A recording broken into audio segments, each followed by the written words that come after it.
Hello, Husker fans, and welcome to College Football Throwdown, episode 43. I'm your co-host, Alex Schmitz, and today I'm joined in the flesh by my dad, Peter Schmitz. Hello, Husker fans. That's right, and we also have a special guest with us today here in beautiful Traverse City, Michigan on this Monday morning. That would be Memorial Day morning. That's right, my uncle and dad's brother, AJ. Hello, Husker Nation. That's right. Longtime listeners of the show may remember that AJ has commented on some of our past shows. We've read his comments before. So this is the first time we've actually had him on the show, as we're having a family reunion here in Traverse City. So we've had some people coming into town, and we thought this was a perfect opportunity to get his opinion, his unique take on our favorite Cornhuskers. But before we dive into AJ's kind of history with the Huskers and his opinion on the current team, we're going to dive into some more national topics and things that are just going on with the team right now.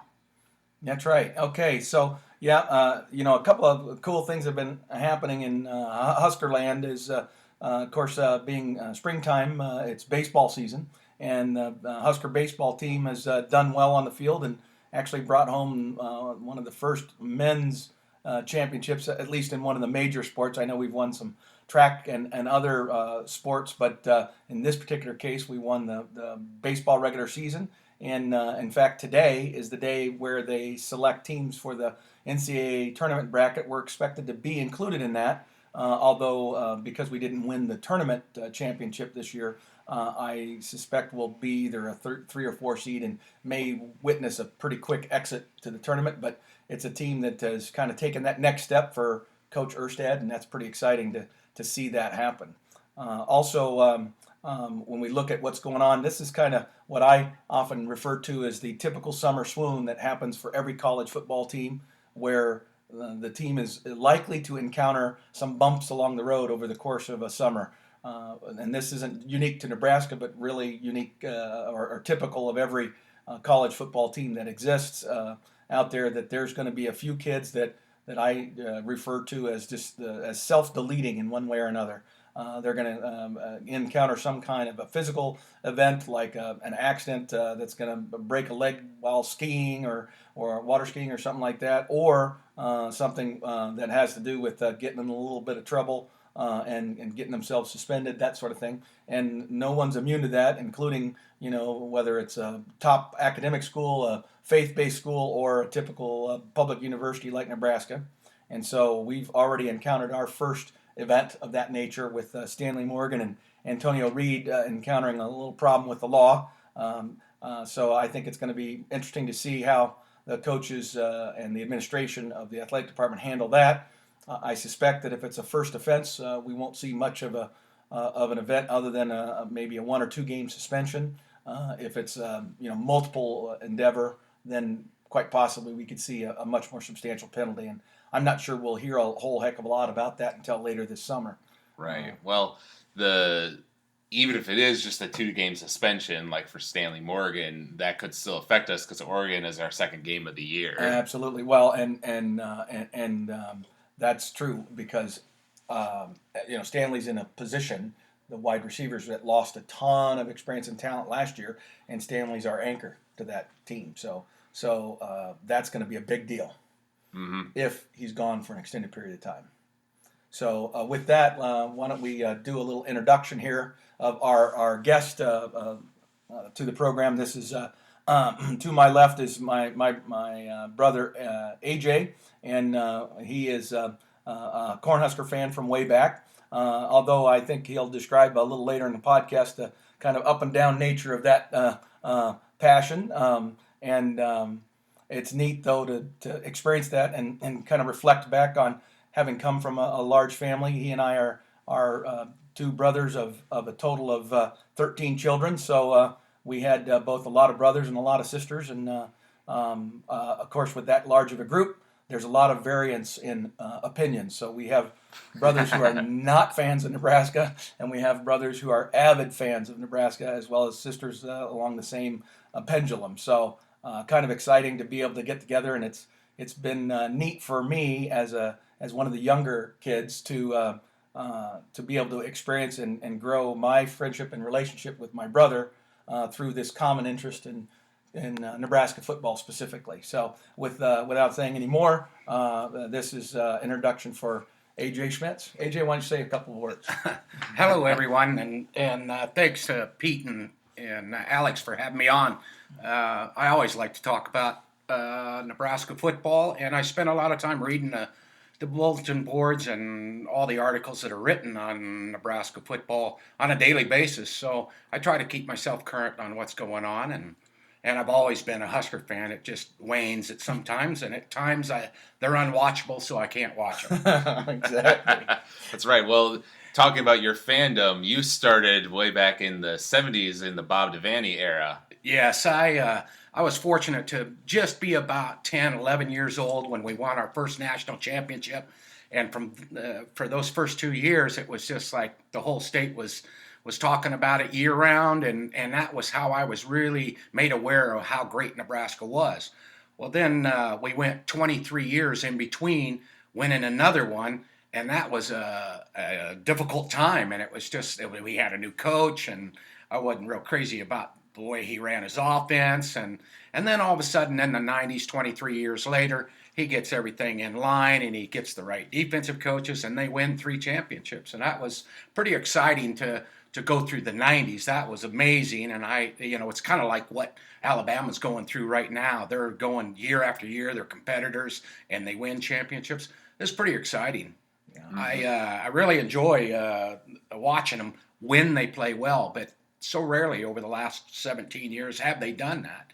I was speaking with Alex the other night, and we were talking about, I was trying to equate how long it's been since we won a championship and how much he remembered from that time, and he's only seen 17 years of mediocrity or less than average football. And I was trying to equate it during the time that I was growing up, but it was just a little bit different. He was a little bit younger, and that was an interesting conversation we had the other night about it. And I was trying to get it where maybe you had a different take on what being a Husker fan is compared to what your dad and I do. Right. Well, in your case, like you're saying, even in that 23-year period or however long it was between the championships where Tom was trying to get his program going, he was struggling a little at the beginning.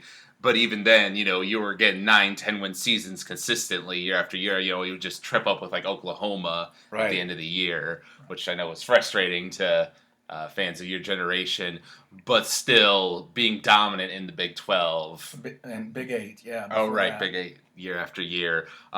Whereas in my time, we've been like, in the run for championship, talking about conference championships. We've been in the run for conference championships pretty consistently in the time I've been watching, and sometimes making it. Although I guess I don't think we've won one in the time I've really been watching since like the Bill Callahan. Right, since you were old enough to kind of be aware. Right. See, so I haven't even had a conference championship, much less a national championship in my time. Right. And this kind of dives nicely into one of the topics I wanted to discuss for today. On the Paul Feinbaum radio show on ESPN, they had a guest host to replace Paul, I guess, named Matt Jones, and he had a comment about traditional powers that he thought would never rise to the same level of consistent national dominance that they had in the past. And the 3 teams he said were Notre Dame, Tennessee, and Nebraska. And what he had to say about Nebraska I thought was worth repeating here. He said, Nebraska used the entire Midwest. Why? They were the only team in the Midwest that was on television. It was Nebraska and Oklahoma. That was it. So if you were anywhere good from anywhere around the Midwest, you went to where? You went to Nebraska. But now you can go to Iowa. Guess what? You could be pretty good in Iowa. You could go to Kansas State and be good. There's no reason for a kid to truck across the country to go to Nebraska now. And so Nebraska's not as good now. Could they win a national championship? Maybe. Could they have a year where they contend nationally? Sure. But will they be consistently great like they were for decades? No. There's not a ton of talent in Nebraska. You ever been in Nebraska? It's just corn and sadness. There's nothing there. That's too funny.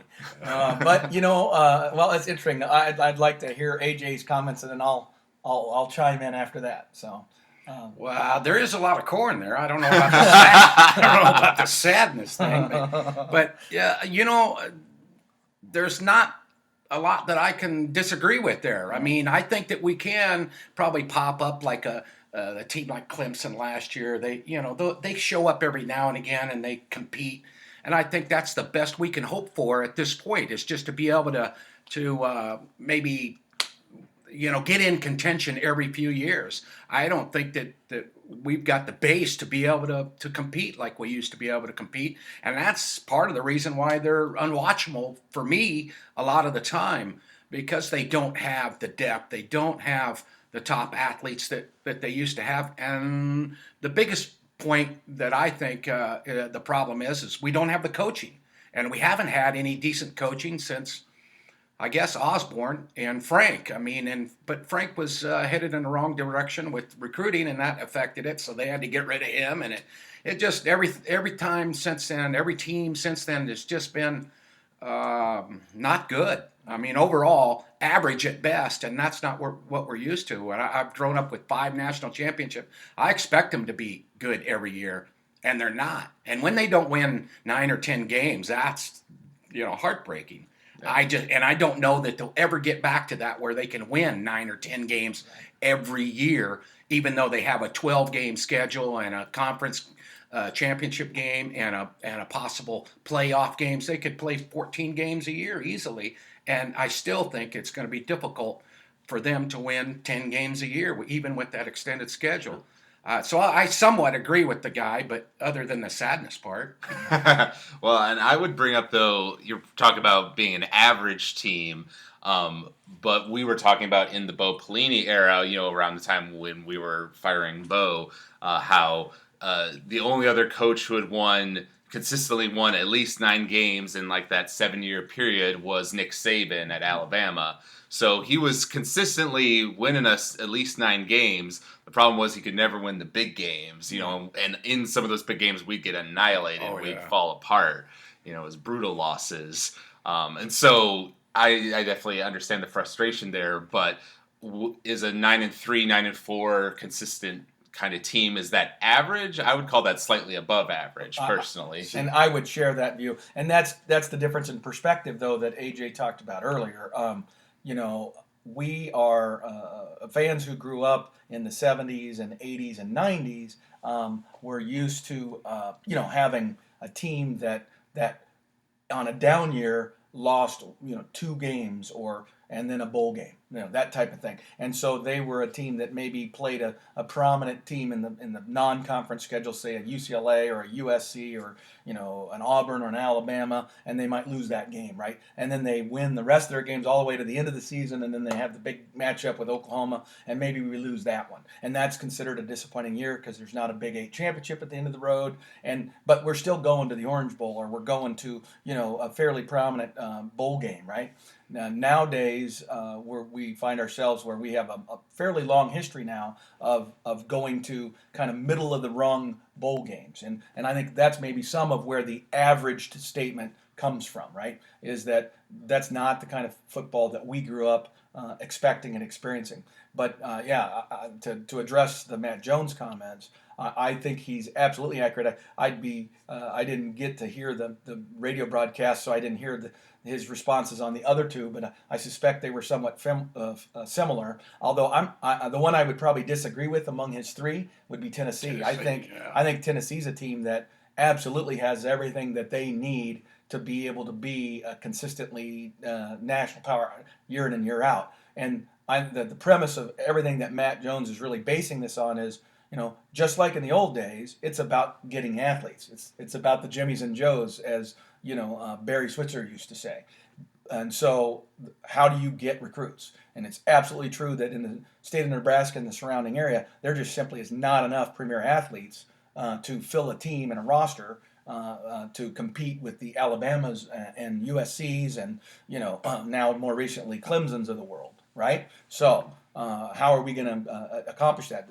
I think the path for Nebraska to have consistent success, say, competing for and winning Big Ten championships as we go forward, would be to have a guy like our current coaching staff be able to establish kind of a new method and a new reach for how he defines the advantage and the appeal of Nebraska. And we've had some things happen, like the changes recently enacted by the NCAA for recruiting, that might be one of the key steps to getting us there. Because what we need to do and what we already have is, what do we have that's unique compared to most other schools in the United States and within the Big Five conferences, right? What we have that not everybody has is, we have a very unique game day experience. We have an incredible administrative staff as an athletic department, and because of that long history of success, we have incredible commitment to our student athletes, more so than most other universities, if not all other universities. If the athletic experience for a student athlete at Nebraska is just enormous, and our life skills, we're ahead of the game in some of those things. We haven't marketed that very well. I think this current coaching staff is beginning to understand how to market that better. And if they can do that and continue to reach out to locations like the Californias and the Texases of the world, and make Nebraska or create the image that Nebraska is a place that kids can come to and slow down and grow up and get highly supported in their process, both athletically and academically and in terms of life skills, then that's a place they could choose to be. And then they start having some success, and all of a sudden you're a hot commodity again, right? But man, that's a fine line. So, right. Well, and this is a question, I guess, because you were bringing this up the other day, AJ, talking about recruiting to the parents, selling them on the student athlete, how Nebraska's so good about taking care of the student athlete, making sure that they graduate with a good degree. We're very good at that, have so many academic All-Americans, that sort of thing. But with a lot of these kids that we're recruiting now, do you think they're recruiting as much to the parents, they're recruiting more to the kid? Because, those are all the mature, smart things to say, but they're not sexy like what an Alabama or a Florida could, I think it's a combination of both, definitely. Like I said, the parents have got to be behind it, and when they come and they visit and they see the support that their kid would get, not only academically, but mentoring them on how to be a good young man, and then by the time that they leave, most of them are very good young men, and they go on to do many good things that have nothing to do with athletics. And I think that they see that. Once the parents see that, that's what they want for their kid. And then if they can, some of the recruiters that we have on the team now are outstanding, and so they know how to get the kid interested and to keep him focused on those, like you said, sexy things to say, and where they're gonna be drawn to this coach because he talks about being in the NFL or where whatever. They've been doing a real good job of that. But to bring something up that Pete mentioned just a minute ago, all those things can that he talked about that that is good for the team, but the biggest thing that will help the team get even better athletes in the future is wins. We can have all the recruits in the world, but if we can't win, it doesn't matter, because they're not going to come. They're going to see us as a losing program or a mediocre program. Right. And the big guys, the really good 3-star and 4-star athletes that we normally go after, they're going to go to some place that they might be able to win a championship. And that's the biggest problem I see for us now and into the future. Yeah. Mm-hmm. Right, which is why if we could, like you say, if Riley could kind of turn a corner, kind of figure out a system to consistently, be in that Big Ten championship game and win it, every once or twice, every now and then, then kids will get all those things that we were just talking about, all the pluses to the program in terms of academics and taking care of the kids, as well as the on-field, like, okay, we are a consistent contender in the Big Ten.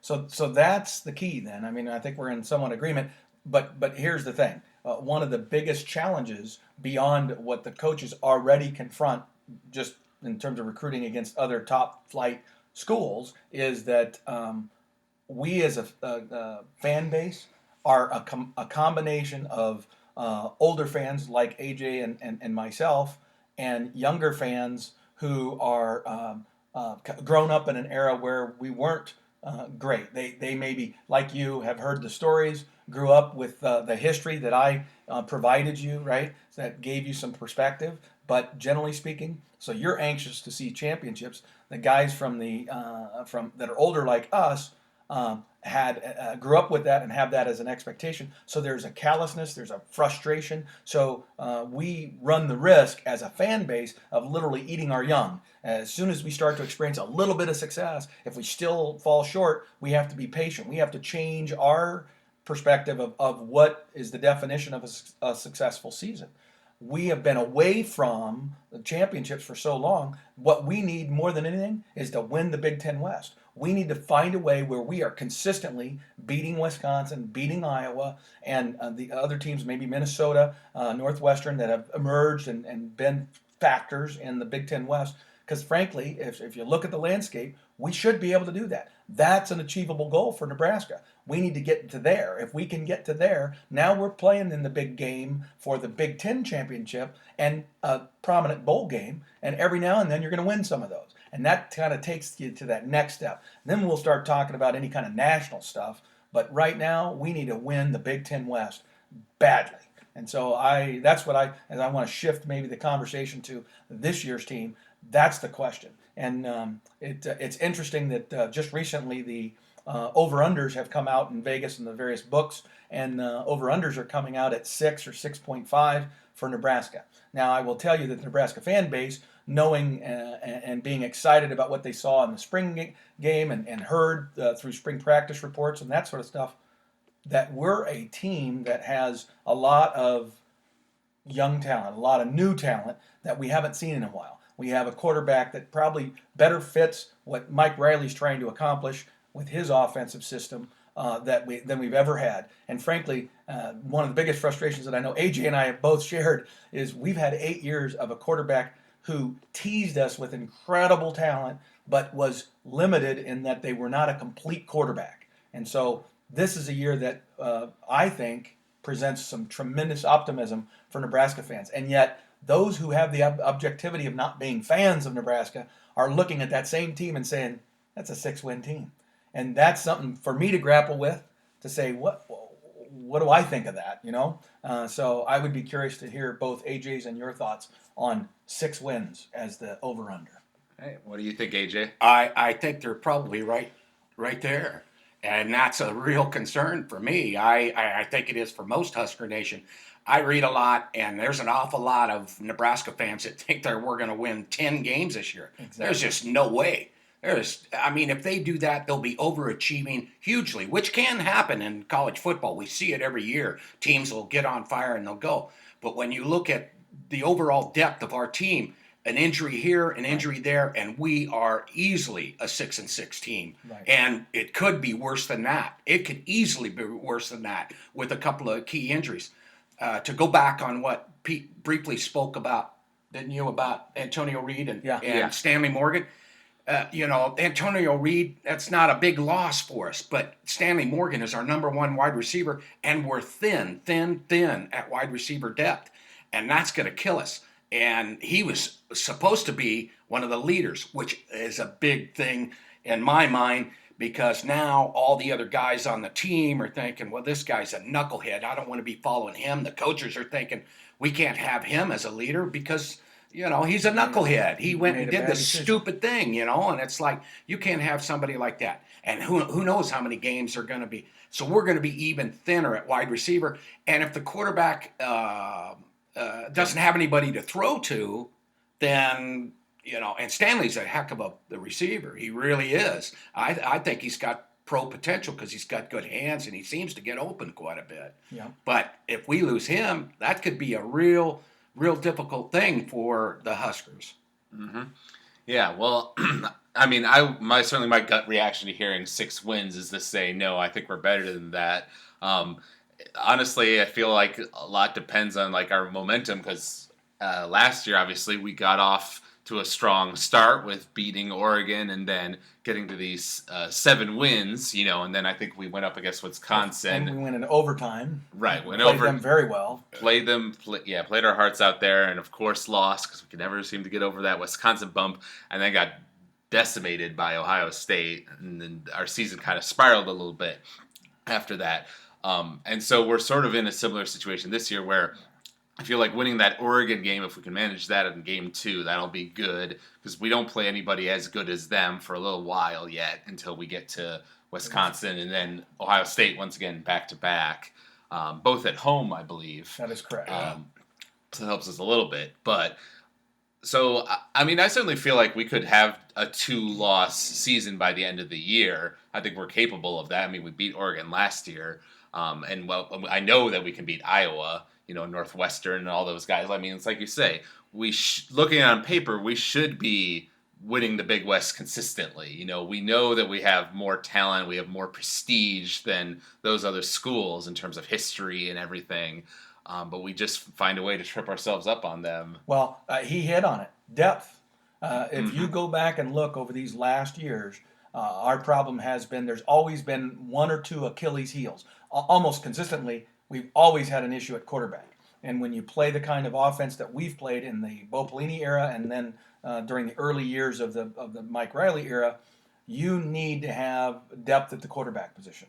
But then we also had problems where we were literally playing 3 walk-on offensive linemen in a makeshift way to try to put an offensive line in front of our team. And when you play a game like that, you're likely to lose. And lo and behold, that happened. And we also had some other issues as a program during that period. Something that kind of hung on, and we're still struggling a little bit with, but it seems we're trending in the right direction, is turnovers. In the Bo Pelini era, we were just decimated by games where we just could not get it out of our own way. We were clearly the better team, but we would lose the game because you don't lose games that you have 4 or 5 turnovers. You just don't. And so from a discipline and fundamental standpoint, we were lacking. And so, but now it's always been this issue of depth. So as I look at this team, I think it's capable of winning that 10 games a year, particularly if we were able to get off to a good start with a win at Oregon, which by no means is easy. I mean, we barely beat Oregon last year in a game that was a back and forth contest. Now they have a new coach and new inspiration and enthusiasm. They have all the talent they did last year. They were a young team last year, and we're playing them at Outson Stadium out there, which is one of the more difficult environments to play in and one we're unfamiliar with. So that will be a tremendously challenging game for the Huskers, and I hope we're ready, particularly our offensive line, to hold up its end of the bargain, and then obviously defensively with Oregon's history with offense. They're going to have just speed all over the field. But if we can find that way and we can get to past that game, then you're absolutely right. I think then that builds momentum. And we've got to be prepared for overcoming the potential of a 2-loss Wisconsin and Ohio State sequence. But in my opinion, since it's at home, we at least have a chance against Wisconsin and Ohio State. You know what? Any given night, I can remember a night not too far in the past when we beat an Ohio State team that was certainly not expecting to come into Lincoln and lose. So great things can happen in Memorial Stadium. That's right. Place of dreams, right? That's right. There you go. Yeah. I don't know, man. And it's true that even if we lose that Oregon game, that doesn't affect our conference schedule, so we could still make it into the championship game, Right. the conference championship game with the loss to Oregon. Right. I think that that back-to-back weeks of Wisconsin and Ohio State is going to be real important for determining the course of our season. Look, it's going to challenge our depth, and it's going to challenge our mental toughness. 2 things we haven't had much of in recent years. Right. Well, I could go on for an hour on that. I could go on. You hit it right there, though. Depth and the toughness of the team, and I'm not sure that they've had a tough team in a long, long time, Right. or a tough fan base. Right. I think that expectations have been lowered so much over the years, and that's where we were talking earlier about the difference of the way that Alex looks at the team and the way I look at it are completely different. And it's like, I think there's an awful lot of Husker fans that are okay with the way things are going. And it's like, for me, it's not. There's a lot of things that are wrong with the program as far as I'm concerned, and especially with the coaching staff. And that's where I think that it's really going to show itself this year. I don't know if you guys want to, how we want to go into this further, but as the team this year, if you want to go into that just as how the team is going to happen or go this year, I'm really thinking that this is going to show the coaching, because we've had the last 2 years, we've had, the guy to blame was the defensive line coach. He was a knucklehead that didn't get performance out of the good defensive lineman that we had 2 years ago. And so he was fired. Then this last year, they finally got rid of Banker, which is another whole conversation and another podcast, a guy that should have never been brought to Nebraska. Got rid of him. So now we've got a new defensive coordinator. Who knows how that's going to go? He's an energetic guy, and that's normally a really, really good thing in college football. So I'm really hopeful on that side of the ball. If he can translate what he's got in his head to the kids and keep them enthused, we could have a really good defense, because there are some really quick guys in the defensive backfield, and I think that the defensive line is a very stout bunch, and they're just young. I mean, except for the guy in the middle. What's his name? Pete. The nose tackle. Doggone it, he's a Nebraska kid. I should know him. Yeah. But anyway, he's a senior. Stoltenberg. Yeah. He's a senior, but everybody else is a sophomore or younger, and so they're really, those Davis boys from Missouri, they are really going to be fantastic for us, but they're still young. The only guy that I see on the defensive side of the ball that could be a real problem for us is Lamar Jackson. You go back and watch his games last year that he played in, he got toasted a bunch. Didn't know where he was supposed to be, couldn't cover, and definitely couldn't tackle, was easily blocked. You go watch the spring game, and it is amazing. Third and fourth string and walk-on wide receivers on the white team are out there blocking him every time. Well, and that's not an athletic thing. That's an effort thing. Absolutely. And so that's exactly where I'm coming from on that, is that he is just not given the kind of effort that it takes to play. Wow. He's like, he reminds me of Deion Sanders, all the athletic ability in the world, but almost never made a tackle because he just didn't want to. Well, I don't know if it's that. See, I guess that's where I'm a little more patient on circumstances like that, and a player like Lamar. I think he's a talent that probably came in and, like most freshmen, was a little surprised by the difference in the sophistication and just the physicality of the game, and he's had to adjust to that. And in addition, I think he was never comfortable. He never got confident, and that might be an effort thing in terms of him becoming knowledgeable and knowing the defense, because you can't react smoothly and athletically if you don't know what the heck you're doing. You're spending way too much time in your own head and not able to do the right thing. But isn't cornerback the easiest position to play in football? Well, it's mostly athletic ability. I would say that used to be more the case than it is now. I would argue that now the place that you can come in and have the fastest impact on a football team is running back, because running back's still basically the way it used to be.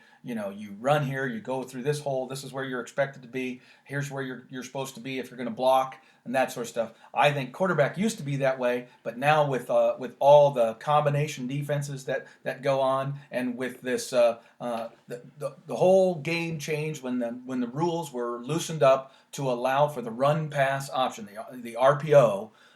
Changes everything, because it used to be that you could interpret and understand as a defensive back that this is a pass play or this is a run play much more easily than you can today. Today, because of the lax rules on movement of offensive linemen and things of that nature, it's really hard to know whether somebody's executing a running play or a pass play until it's long into the play. And so as a defensive back, I think that makes your job a lot harder. And so there's more mental capacity that needs to be matured in a defensive back than it used to be. So that would be my reaction to your specific Lamar Jackson thing. But I actually agree with you that I believe his progress is going to be critical to the difference between us being a defense that has a weakness that can be exploited by a team like Oregon. They figure that out, they're going to just rip him a new one, right? So the key thing is that he needs to become sound enough. Not great, but just sound enough, and then let his athleticism to occasionally do something great for us. I'd love it if he became Deion Sanders. I'd be thrilled, but I'd be happy with him just being sound and then using his own athleticism to do what to he make can. a great play now and again. Yeah, but go back and watch that spring game, and I'm telling you, he was easily blocked every time they ran his direction. Yeah. I'm an offensive coordinator from another team. I'm not only throwing at him, I'm running at him on a regular basis because to me, he doesn't look like he can handle the job, and I was really quite surprised when he was moved into that position and they moved Kalu back to safety. Kalu's going to be great back at safety. I mean, he's been a great player for us all along. He's a guy that got it right away, and Aaron Williams, same way. Smart, good football players, good football instincts. I'm not sure Lamar Jackson, he's got great athletic ability, but I'm not sure he's got anything else. Well, I don't know if he's got it between the ears to be able to do the things that you're talking about. I think the coaches see it, and it's just not being consistently done yet. And so that light bulb and that effort level has to come on for him. But so I agree with you that he's critical, but I'm optimistic he's going to make that transition. Because I like the defensive backs coach, and I think he's going to bring that guy along. What do you guys think of the overall defense? Were you in agreement? Do you think they're going to be pretty good? Or? Well, I mean, it's so hard to say because in the spring game we were running this vanilla defense, and they're adjusting to this new 3-4 system, which is definitely going to be a change for us. So it's hard to say for sure until we see it on the field. I definitely think we have the talent.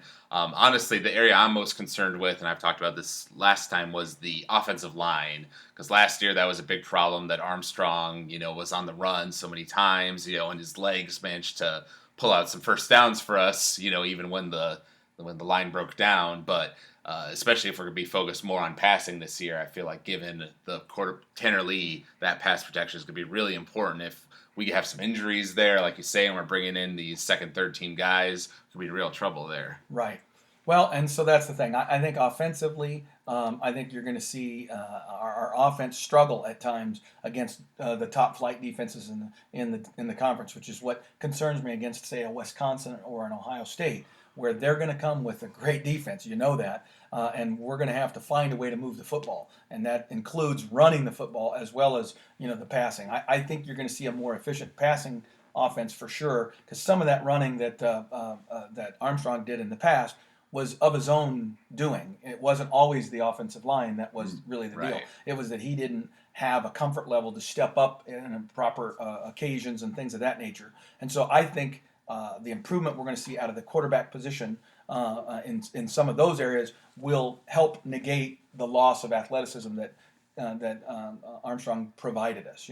So I'm confident in that. I'm not as confident, and I think the key for us offensively is the offensive line. Can we run the football we've got good, but I don't think we don't have a star at running back. We have a stable of very good running backs, and some of them are pretty good hands too. So we've got the ability to throw to them, and our tight ends are going to be way more valuable in this offensive system than they were in the past years. So with all of that, I think we have the chance to be good offensively, and I think we might look really good against lesser defenses. You see some of these teams we play that don't quite have as good a defense, we're going to look really good against them. But then we play Wisconsin, and it might look a little different.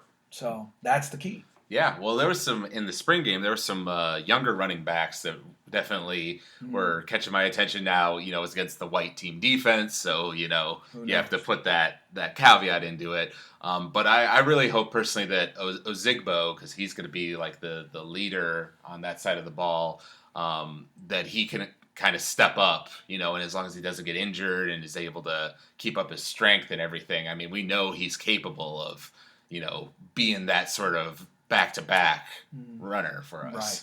Well, that's interesting you mentioned that, because Ozigbo's a guy that I obviously was enamored with earlier in his career, but then he struggled last year. He had a sophomore challenge, if you will, because he got hurt and never was really able to get back to both mentally and physically. Even after he physically got better, I think mentally he was never able to kind of reconnect to the season the way that we needed him to. And he got a little heavy, so that little bit of miss in his step affected him. And I would say that I'm not sure how much Ozigbo is going to play. I think that Trey Bryant has shown the coaches that He's a more complete back. He's got a little bit more speed to him, and he runs hard. And he hasn't necessarily been a fumbler. So all of those are pretty good things. And then we got a kid behind him who's pretty darn talented, but has not ever been able to put the whole package together, the blocking and everything. So that's kept him off the field. He seems to have come a long ways in this offseason and looked really good during spring from all reports. So I have a feeling that Zigbo is going to have a little. Who bit, is that you're talking about? I'm talking about Wilbon. Wilbon. Mikhail Wilbon. Yep. And then the other guys that Alex was talking about is during the spring game, some of those younger walk-on kids from Omaha and outstate Nebraska who frankly showed great wiggle, great vision, good hands, and you got to think that there's a way we can find a way for them to have a role, even if it's just a package, of a couple of plays that we run with them. I liked a lot of what I saw from the spring game from all of the backs. Yep. I mean, we really with Rose and Mazur, they both looked really good. And those are the guys you were talking about. Mm-hmm. Yeah. Well, that did look really good, for sure. I am curious about, because AJ, when we were talking before, you had brought up that you are the type of guy who doesn't watch a game unless you think we're playing good. So what did you say, that you watched 5 games all the way through last year? I would say, that's probably about 5. Yeah, that's probably what I watched. And there was probably 3 that I never saw a play of because I always tape the show. I always tape it. And sometimes I'll, especially if it's against an opponent that I think we're probably going to lose to, I'll check the score before I start watching it after the game is over. And I never saw a play of the Ohio State game because I'm not going to put myself through that kind of misery. Holy cow, that's just unacceptable. And I was in that crowd. Were you really? Holy cow. Yeah. Man, that had to be torture. I just can't watch that kind of stuff when they make the same mistakes. A bunch of senior kids that are making the same mistakes that the freshmen and sophomores are making, and then the effort level. And it gets, to me, it's a lot to do with the coaching, and that's why I'm somewhat excited about the new defensive coordinator. I think his enthusiasm, I think you really need that in college football. And I think especially on Riley's staff, since Riley's kind of an older guy, he's got a lot of guys on his staff with experience, which is great. Right. But I think you need a little bit of that young blood, that fire, that definitely connects with the kids. That's the thing I was talking about earlier. We had guys in there before that were not good coaches, but coming into this year, now what? Now, if they do not play well, and this is my biggest concern for this year, if they do not play well and they end up 6-7 on the year, what happens? Mm-hmm. And I'm worried that because for 75% of Mike Riley, what his job is and what he's been doing has been outstanding. He's exactly the type of human being we want in that position as a human being. He's got good support. I mean, they've added 10 new positions in the athletic department and the coaching and recruiting and all that. They've got all kinds of support now that they've never had before. They're almost like a professional team now with all the support that they have there. So if they don't play well this year, who gets blamed? Does he keep his job? All these things that they've done in recruiting to step things up and make things better, it all goes out the window if he gets fired. Right. And if he goes 6-7, I'll be at the front of the line saying, we need a new coach. I can tell you that. And to be honest with you, I wasn't crazy about his hire from the beginning. And when he brought in some of the guys that he brought in with him that were proven not to be good, that just didn't make any sense to a lot of Husker fans. And in fact, he himself has been a mediocre coach. He's done well with what he had, but still, he never really has done anything except turn out good human beings, which is what we want, but we also want to win. We also want to win. Right. So my whole thing is I think we're going to lose. If he does not perform and does not get to at least 7 wins this year, he might be in jeopardy of losing his job. And then if they, even at 7-6, who do they blame that on? Do we get rid of the offensive line coach that a lot of people have been screaming about because he hasn't been doing the job? But in the past at Oregon State, he had a few years there where he sent some guys to the pros, and they really performed for him that were lesser recruits than what we've got on staff, on the team, I mean. And it's like, there's a lot of things that can go in. And I believe you me, I would love to see them go 10-2. That would be outstanding. But I think the reality part of the thing, you've got to look at it and say, holy cow, that would really be a lot of things would have to go our way. And it could happen. Right. But I'm just afraid that it's not. And then where are we going to find ourselves, 9 months from now? Right. Yeah. Yep. Right. Well, it's true. Actually, I want to bring that up. We're less than 100 days away now from the start of the season. I saw that online. But it is interesting because my gut reaction is to say that even if Riley has a losing season, we would want to keep him around for at least just one more year, maybe. Like the fourth year is his real do or die year, because like he was the first choice of the athletic director, right. And it seems like he's the guy that he wanted, and we know that like Alabama wanted him to be their coach before Nick Saban back in the day. So, we know he's this coach with all this experience and stuff. But my problem of saying that is that next year's schedule is even worse than this year's. It's tougher. This year's schedule. So if we struggle this year, then unless he really turns it around, I don't see how we don't do as bad or worse the next year, Well, okay, so two things. I want to wrap up by asking the question. Okay, we're on Memorial Day 2017, and so we're going to get a Memorial Day prediction from all three of us. Don't get held to it. We probably should revisit it and give ourselves a chance to go up or down on our prediction. Obviously just prior to the season. But given what we know today, what's that going to be? But I would argue that I think that because of the things that Mike Riley has done right, even if he had that difficult season, that 6-7 or 7-6 type season, I believe that the athletic administration at Nebraska is prepared to stay with him, to stay with the long haul. I would suspect that he, given his recent history, would make some additional changes on his staff.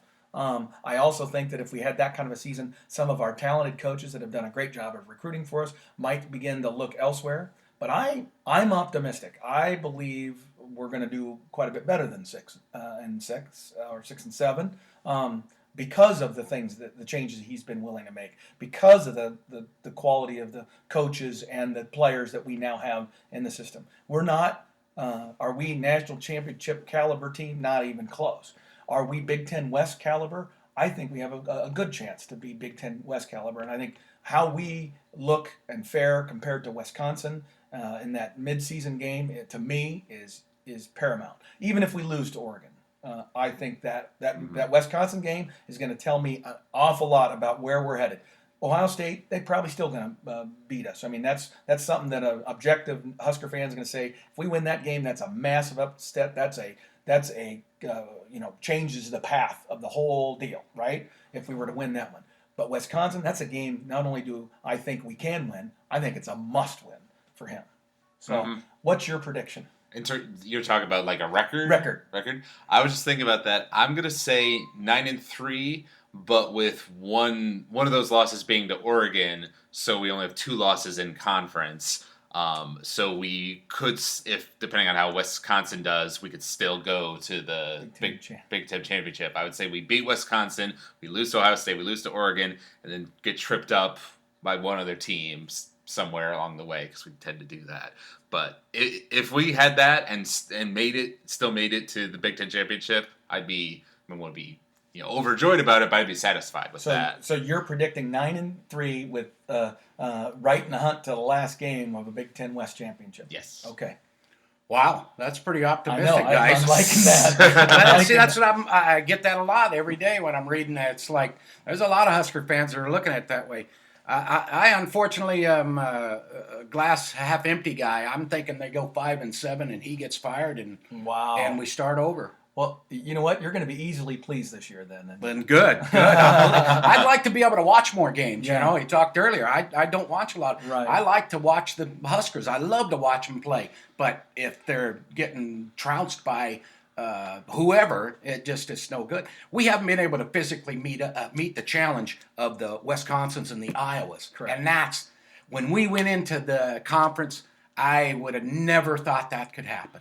Right. Well, That's interesting because we brought up the Iowa rivalry before and how we've lost them That's all crazy. these times. But I feel like a lot of it is, like you say, like we have these injuries. We kind of lose our motivation a little bit if we have some crushing losses. And we're always playing them at the last game of the year. Right. If we were playing Iowa like right in near the beginning or the middle of the season, I bet you we beat them more often than we lose to them. In recent years, that's probably true, and it has to do with the fact that Nebraska's been a team that did not have depth at some critical positions, most specifically quarterback. We have played Iowa with either a ridiculously injured or a second-string quarterback who was not of the experience and caliber that was needed to win a game against a talented team. And Iowa just does all the simple things very, very well. They are not flashy. But they have a coach who knows how to coach and gets the most out of his players. And so that's a team that is a little Osborne-esque, but at a lesser level. He's a guy that just found a way to always build his team over the course of a season. Now, so here's my take on it.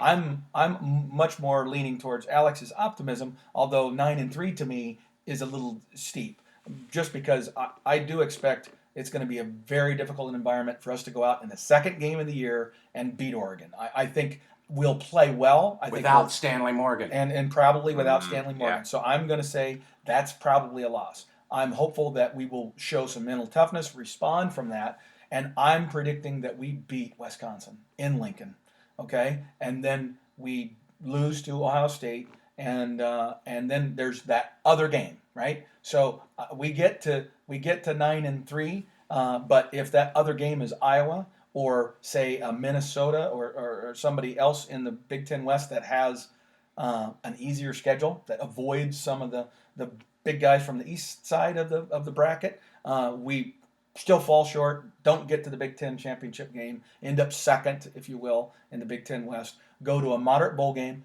probably with a W, that gives us enough success that it keeps our recruiting class together, keeps that positive momentum going, and then the following year, next year, is a year in which we not only win the Big Ten West, but we start on. That's my prediction. That sounds good to me. I'll take that. Give me the Kool-Aid, Pete. All right, glug, glug, glug. Drink it so up. There we go. All right. Well, that's going to do it for this episode of College Football Throwdown, a special Schmitz family reunion podcast. Thank you, Uncle AJ, for joining us. You bet. It was fun, Alex. Yeah, this is a good time. If you fans out there enjoyed listening to us, you can email us at huskerpete13@gmail.com. You can find us on Podomatic. We're footballthrowdown.podomatic.com. You can find us on iTunes if you search College Football Throwdown. You can leave us reviews and ratings on there or leave us a comment on the Podomatic page. Okay, you said that so darn fast. Okay. The easy way to do this is to go on iTunes and simply, if you're listening to this podcast, you can find us on iTunes and go make a comment. We love to give us a rating, put any kind of comment. Let us know what you think. If you think we're full of you-know-what, tell us that. We'd love to hear it. So, again, slow down. Let's get that site one more time for me. All right, that would be footballthrowdown.podomatic.com. That's where you want to go. Football Throwdown. That's right. Really simple. Oh, yeah. College Football Throwdown. All right, and until next time, Husker Nation, go Big Red. Go Big Red. Throw the bones.